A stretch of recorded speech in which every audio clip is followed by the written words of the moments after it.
Ayan guys, isang magandang umaga ulit sa inyo ngayong araw na to. Yan, preparasyon kami ngayon guys. Dinala namin ito sa wood pump para ipahigop yung tubig doon sa baba para matuyan, patutuyan namin, and then para makapag-install kami ng tie rod ngayong araw na to guys. Siguro 2 o 3 mga gagawa natin. So ayan, bit-bit ngayon ng ating excavator yung sail wood pump. Install natin doon sa tubig para mahigop yung tubig guys.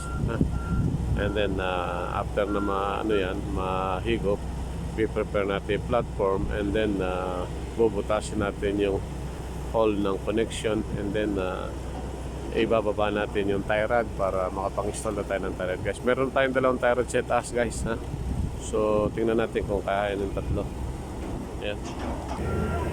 Ito guys yung tubig ipasisip natin sa pump.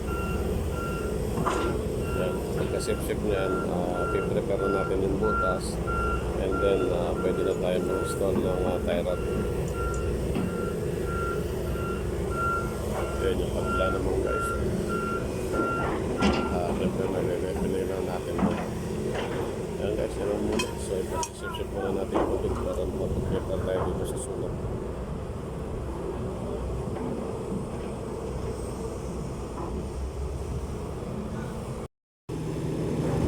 Guys, pinasisip-sip na natin.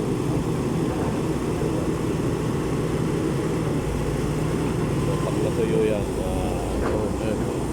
iukay na ng excavator para ma-open yung hole nya, yung break ng ating helper.